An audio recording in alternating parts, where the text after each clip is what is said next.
अब आते हैं आज की अपनी कहानी के ऊपर। हमारे देश में अलग अलग राज्य, भाषाएं, बोली, रहन सहन, कल्चर है। बहुत सारे अलग अलग रिवाज भी हैं।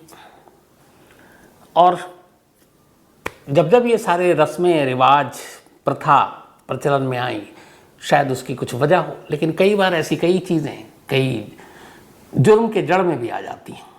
जैसे राजस्थान में एक प्रथा है आटा साटा। अब ये जो आटा साटा प्रथा है, ये क्या है? ये एक प्रथा ऐसी है कि जैसे दो परिवारों के बीच में जब शादी होती है, लड़का लड़की के बीच में, तो उसमें ये होता है कि एक दूसरे के रिश्तेदार से भी शादी हो जाती है। जैसे मुझे याद है मुस्लिम में भी हमारे यहाँ गोलट पुलट एक प्रथा थी। गोलट पुलट का मतलब ये होता है कि जिस घर में लड़की देनी है उस घर से हमने लड़का भी ले लिया, तो एक दूसरे रिश्तेदारी में शादी करनी। तो उसी तरीके से अलग अलग इसमें सारी चीज़ें हैं, शर्त हैं, नियम हैं। राजस्थान की इसी आटा साटा प्रथा ने कैसे एक जुर्म को जन्म दिया, ये उसकी पूरी कहानी है। क्योंकि जितने भी, चाहे वो पुलिस हो या बाकी लोग, उनका कहना है कि अगर शायद ये प्रथा इस दो परिवार के बीच में ना आती जिनकी मैं आज कहानी सुनाने जा रहा हूँ, तो शायद ये क्राइम ना होता। लेकिन जुर्म के लिए किसी प्रथा या उन चीज़ों को खाली जिम्मेदार ठहराना वो भी जायज़ नहीं है, वाजिब नहीं है। आज की कहानी राजस्थान के जोधपुर की कहानी है। बहुत ही खूबसूरत जगह है। और जोधपुर में कायदे से देखें तो ये 4 लोगों के बीच की कहानियां हैं। 2018 में एक शादी होती है और ये शादी जो थी ये इसी आटा साटा प्रथा के तौर पर हुई थी। शादी हुई थी रमेश पटेल नाम के एक नौजवान की, और रमेश की ये जो शादी हुई, गुड्डी नाम की एक लड़की से शादी हुई थी। घर वालों ने रिश्ता तय किया था। जब रिश्ता तय हुआ और अभी इन दोनों की शादी नहीं हुई थी, उस दौरान में ही रमेश की एक दूर की भांजी की शादी गुड्डी के छोटे भाई से तय हो गई। यानी रमेश की पत्नी के भाई रमेश के साले से रमेश के दूर की भांजी की शादी तय हो गई। लेकिन सब कुछ फिक्स हो गया, गौना नहीं हुआ, यानी कि लड़की की विदाई नहीं हुई थी और उस वक्त उम्र शायद कम थी। तो अब रमेश की नई नवेली दुल्हन गुड्डी रमेश के घर में आती है और ये भी पता है कि अब उस गुड्डी का भाई इसी रमेश के रिश्तेदार की एक लड़की, उससे उसकी शादी होनी है। तो दोनों तरफ से रिश्ता हो गया, आटा साटा। रमेश पढ़ने लिखने में बहुत होशियार, और ये पूरा परिवार ही पढ़ने लिखने के लिए जाना जाता है। उसका एक ही धुन था कि मुझे सरकारी नौकरी हासिल करनी है और सरकारी नौकरी करनी है। रमेश का छोटा भाई अशोक, वो भी पढ़ने में होशियार, और रमेश ने बल्कि इसको प्रेरणा दी कि तुम मेहनत करो, पढ़ाई करो, ताकि सरकारी नौकरी हासिल कर सको। अब इन दोनों भाई की एक कज़न थी, मौसी की बेटी, उसका नाम था कविता। कविता की शादी हो गई। कविता का ससुराल कर्नाटक में रहता। कविता के मायके वाले भी, माँ बाप भी नौकरी वोकरी के सिलसिले में बेंगलोर पहुँच गए थे, तो वहीं रहते थे। तो कविता भी शादी के बाद वहीं चली गई, लेकिन फिर एग्ज़ाम देने के लिए वो जोधपुर आ जाती। और जोधपुर में जब भी आती तो वो अपनी मौसी के घर और मौसेरे भाइयों के साथ, यानी कि रमेश और अशोक के साथ रहा करती, वहीं से एग्ज़ाम देती। रमेश इन दोनों को प्रेरित करता। तीनों ने बल्कि एमए भी लगभग साथ किया और अलग अलग कॉम्पिटिटिव एग्ज़ाम में बैठना शुरू कर दिया। इत्तेफाक से कोरोना काल में ही रमेश ने एक एग्ज़ाम दिया और रमेश जो है वो एक सरकारी नौकरी के लिए क्वालिफाई कर गया, और वो ग्राम विकास अधिकारी, मतलब विलेज डेवलपमेंट अफसर, बीडीओ जिसको कहते हैं, बल्कि वो उसके लिए चुना गया, ग्राम विकास अधिकारी। तो सिलेक्शन हो गया। इस बीच में कविता भी लगातार एग्ज़ाम देती रही और इत्तेफाक से 2021 में उसने भी एक कॉम्पिटिटिव एग्ज़ाम पास किया और वो बन गई एक पटवारी के लिए एक पोस्ट होता है सरकारी जो, तो पटवारी के तौर पर उसका सिलेक्शन हो गया कविता का, यानी कि रमेश की कज़न का, मौसी की बेटी का। अब बचा अशोक। अशोक की तैयारी चल रही थी, सब कुछ ठीक चल रहा था। लेकिन 2018 में रमेश की गुड्डी से शादी हो गई। गुड्डी की शादी होने के बाद गुड्डी ने कभी रमेश को ढंग से अपनाया ही नहीं। यहाँ तक कि उसके अपने ऑफिस कोलीग, दोस्त, फैमिली मेम्बर, बीवी, बच्चे, माँ बाप, सभी के नाम सेव करके रखते हैं मोबाइल में, अलग अलग नामों से। कई अलग अलग, कुछ कोड नेम भी होता है, कई प्यार भरा नाम भी होता है। तो गुड्डी के मोबाइल में रमेश का जो नंबर सेव था वो रॉन्ग नंबर के नाम से सेव था। अब एक पत्नी अपने पति को रॉन्ग नंबर के नाम पे सेव की हुई, कई बार हो सकता है लाइटली भी इसको ले, मजाक में बहुत सारे ऐसे नंबर होते हैं। जैसे मैंने ही अपनी वाइफ का नाम डॉन के नाम पे सेव कर रखा है, क्योंकि मुझे लगता है बाकी अंडरवर्ल्ड का हटाइए, घर की डॉन वही है। तो ये होता है। तो गुड्डी ने अपने पति का नाम रॉन्ग नंबर पे सेव कर रखा था। शादी के बाद रमेश अपनी पढ़ाई में लगा रहा उलझन एकदम, क्योंकि उसका धुन था एग्ज़ाम पास करना, सरकारी नौकरी हासिल करना। अपने भाई को भी वो इसी तरह से कहता, कविता को भी कहता, और मेहनत काम कर रही थी। लेकिन गुड्डी इधर रमेश से भी परेशान थी, उसे घर से भी, और उसे ये भी चुभता था कि उनकी जो मौसेरी बहन है वो आकर घर में रहती है पढ़ाई लिखाई के लिए, मतलब गुड्डी की ननद। शुरुआत में सभी को लगा कि एक होता है, कोई बहू आती है, बनती नहीं है, माँ बाप से, पति, देवर, ननद, झगड़ा होता है, आम बात है हमारे देश में, और मनमुटाव होता है, फिर ठीक भी हो जाता है। कई बार ये होता है घर अलग हो जाते हैं। शुरुआत में सभी को यही लगा, लेकिन फिर कुछ चीज़ें ऐसी हुई जिसके बाद पता चला कि नहीं, वजह ये नहीं है गुड्डी की। अब ये सारी चीज़ें चल रही हैं, यहाँ से थोड़े से कहानी को रोकता हूँ और सीधे 18 जुलाई पर आ जाता हूँ। अभी 5 दिन पहले गुड्डी का सिलेक्शन हो गया था पटवारी के लिए। 17 जुलाई को, बल्कि 13 जुलाई को जोधपुर गए थे। अरे इन लोगों का घर जोधपुर में थोड़ा दूरी पर था, तो वहाँ जाकर उसने अपनी जो उसको ज्वाइन करना था, ज्वाइनिंग की फॉर्मेलिटी पूरी की, और 18 जुलाई से अब उसका भर्ती, मतलब वहाँ पे जाकर उसको अपना चार्ज लेना था। 18 जुलाई की सुबह कविता अपने कज़न मौसेरे भाई रमेश के साथ रमेश की मोटरसाइकिल पर घर से निकलती है, और जोधपुर उस पटवारी जो सचिवालय दफ्तर में, वहाँ उसको जाना था। भाई कहता है चलो मैं छोड़ दूंगा, जल्दी निकल लेंगे। सुबह 9 बजे ये घर से निकलते हैं, लेकिन घर से करीब 2 किलोमीटर ही दूरी पर पहुँचे थे कि अचानक एक तेज़ रफ्तार SUV कार ने मोटरसाइकिल को ज़ोर से टक्कर मारी। न सिर्फ टक्कर मारी, बल्कि इसके बाद उस SUV से ये मोटरसाइकिल करीब 200 फीट तक घिसटती चली गई। बेहद तेज़ रफ्तार एक्सीडेंट था। आस पड़ोस के कुछ देर के बाद लोग आए, 200 फीट तक खून और उसके निशान। फ़ौरन कविता और रमेश को अस्पताल ले जाया गया, लेकिन एक्सीडेंट इतना बुरा था कि दोनों को बचाया नहीं जा सका, दोनों की मौत हो गई। अब पूरे इलाके में गम का पहाड़ टूट पड़ा। रमेश और कविता दोनों जिस तरह के बच्चे थे, जिस तरीके से मेहनत कर रहे थे, और पहली बार कोई ज्वाइनिंग करने जा रही है। आप सोचिए, उसकी सरकारी नौकरी का पहला दिन, पहले ही दिन वो घर से निकलती है और दफ्तर नहीं पहुंच पाती। रास्ते में ही एक हादसा होता है और उसकी मौत हो जाती है। पूरा घर सदमे में, पूरा गांव सदमे में। इसके बाद थोड़ा वक्त बीतता है, अचानक एक बात पता चलती है। जब कुछ चश्मदीदों ने देखा जिस SUV ने टक्कर मारी, तो पता चला कि उस जहाँ पे रमेश रहता था, जिस गांव में, उन लोगों ने कहा कि यही सेम SUV पिछली शाम से हम गांव के चक्कर काटते हुए देख रहे हैं, और लगातार 4-5 बार वो घूमी यहाँ पर। अब लोगों को लगा कि अगर हाईवे पे, सड़क पर एक हादसा होता है तो एक कोई तेज़ रफ्तार गाड़ी किसी को टक्कर मार दे, ठीक है, लेकिन यहाँ जिस गाड़ी ने टक्कर मारी वो पिछली शाम से इसी गांव के चक्कर काट रही है, तो इसका मतलब और मकसद क्या है? यहीं से घर वालों को शक हुआ। इसके बाद घर वालों ने फिर वहाँ कहा कि ये हादसा नहीं है बल्कि ये कत्ल है, और उस कत्ल को एक रोड एक्सीडेंट, सड़क हादसा दिखाने के लिए ये साजिश रची गई है। अब अभी तक जिसको एक आम हादसा मानकर पुलिस भी चल रही थी, जब गांव वालों ने बताया और ये नई जानकारी सामने आई तो पुलिस के भी हाथ पांव फूले। उधर गांव वालों का गुस्सा भड़क गया। उन्होंने अस्पताल से दोनों लाशें लेने से इनकार कर दिया और कहा कि जब तक कातिल गिरफ्तार नहीं होगा हम अंतिम संस्कार नहीं करेंगे। लोगों की भीड़ जुटनी शुरू हो गई। पुलिस के लिए परेशानी। आला पुलिस अफसर मौके पर पहुंचे। उन्होंने कहा कि आप इसकी फ़ौरन जांच कीजिए, लोगों का गुस्सा शांत कीजिए। अब पुलिस तफ्तीश में लग गई। पुलिस ने उस गाड़ी के बारे में जानकारी हासिल की, घर वालों से बात की, फिर उनसे पूछा कि आपको क्यों शक, किसी के ऊपर कोई आपको लगता है कि जो है, जिसको आप जानते हो, जो इन दोनों हादसों के लिए जिम्मेदार हो। रमेश का भाई अशोक, उसने कहा कि मुझे लगता है कि मेरे भाई और मेरी बहन की मौत के पीछे जो साजिश करता है और जिसने ये कत्ल किया है वो कहीं बाहर नहीं, मेरे घर में ही है।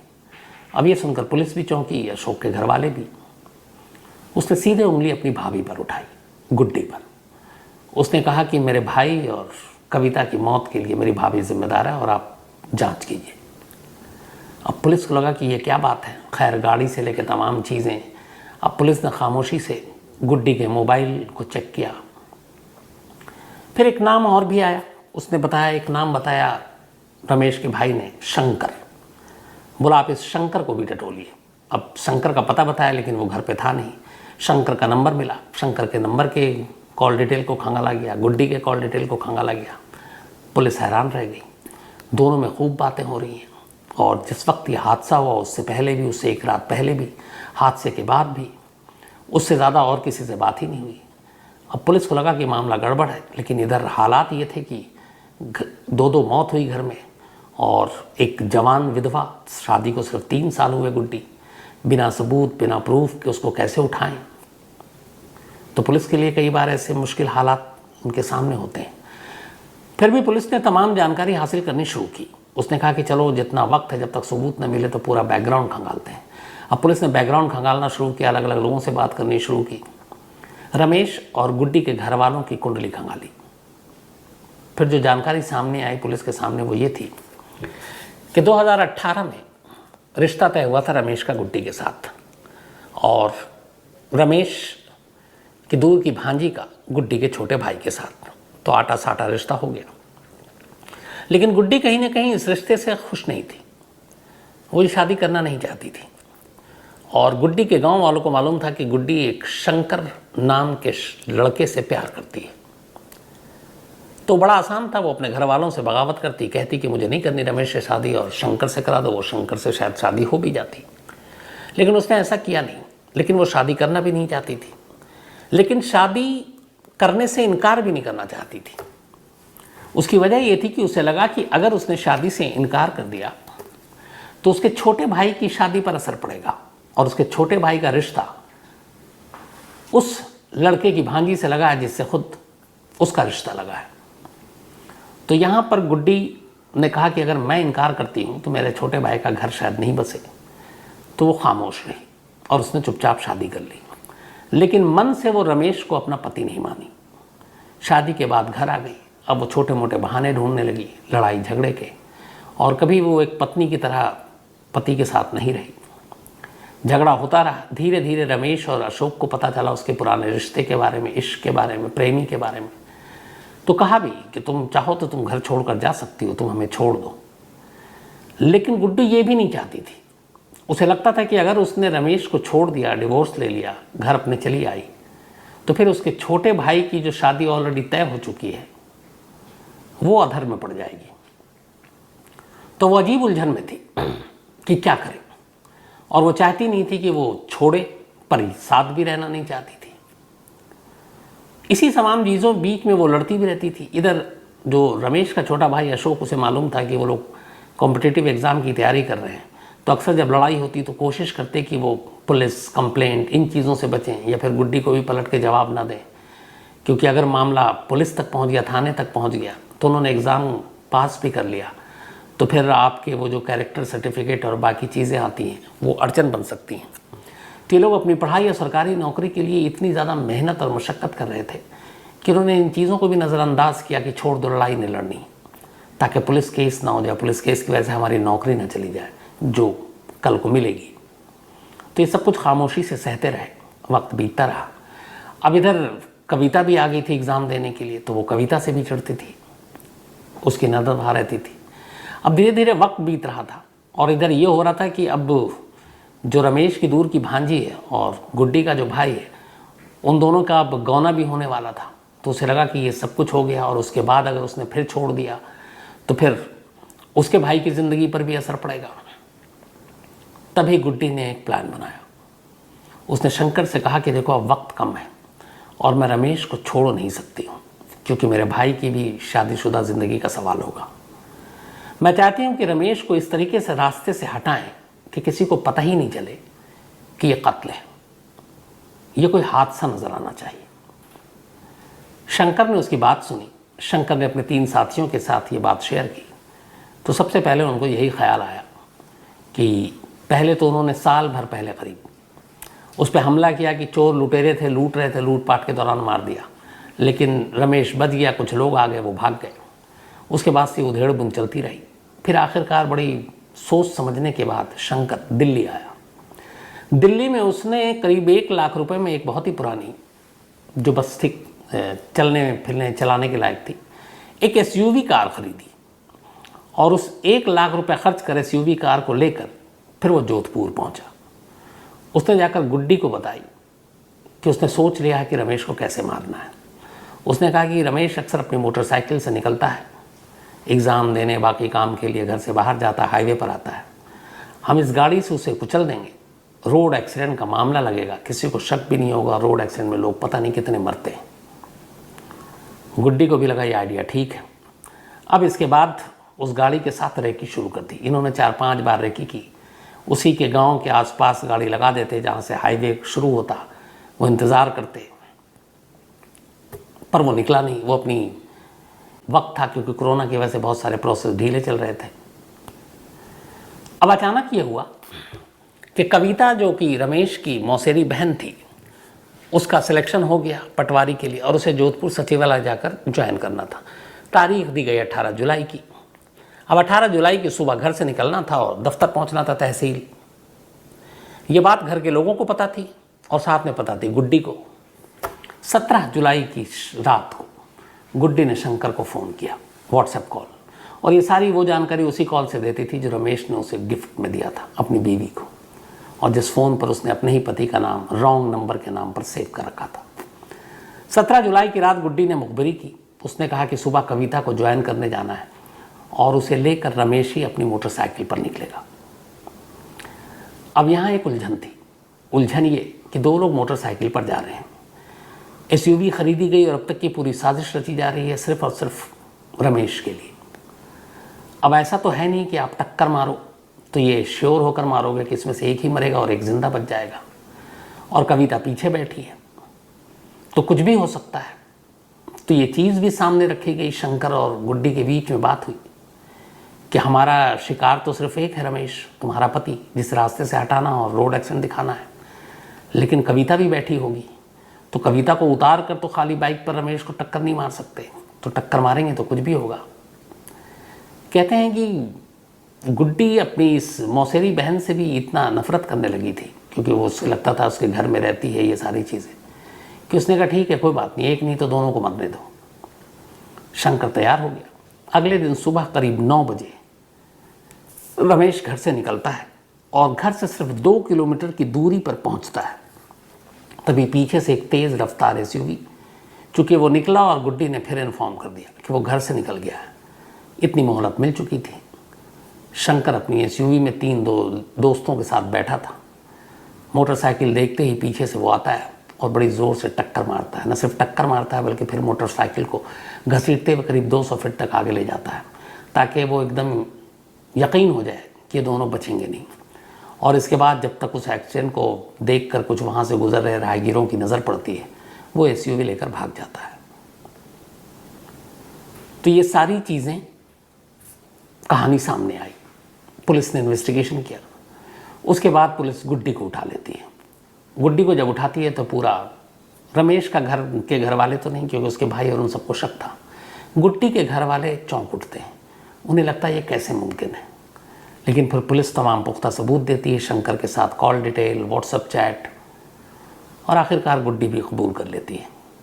पुलिस उससे इंट्रोगेट करती है। फिर बाद में उसको जुडिशल कस्टडी में भी वो जेल भेज दी गई है। इधर 3 लोग पकड़ा चुके हैं, लेकिन जो मेन इसमें अभी तक अक्यूज्ड है शंकर, वो पुलिस के हाथ लगना बाकी है। पुलिस अभी उसकी तलाश कर रही है। तो कभी कभी ऐसी चीज़ें होती हैं जिसे टाला भी जा सकता है। मैं पहले भी कई बार कह चुका हूँ, कहानी में कई ऐसी कहानियों के ज़रिए जो चीज़ सामने आई कि रिश्ते, शादी नहीं बन रही है, डिवोर्स, वो ज़्यादा कानून के दायरे में रहकर बेहतर तरीका है। लेकिन आप यूं किसी की जान ले लो, और यहाँ पे तो और भी अफसोसनाक बात यह है कि उसकी दुश्मनी या फिर उसे अपने प्रेमी के साथ शादी करनी थी, और उस चक्कर में एक मासूम बेकसूर लड़की कविता, उसकी भी जान ले ली। और ये सोचिए कि उसकी ज़िंदगी के क्या उस दिन कितनी खुश होगी कि पहले दिन उसकी सरकारी नौकरी की ज्वाइन करना अगले कुछ घंटे में, और वो उस दफ्तर की दहलीज तक भी नहीं पहुंच पाती, उससे पहले ही मौत के आगोश में चली जाती है। एक अफसोसनाक कहानी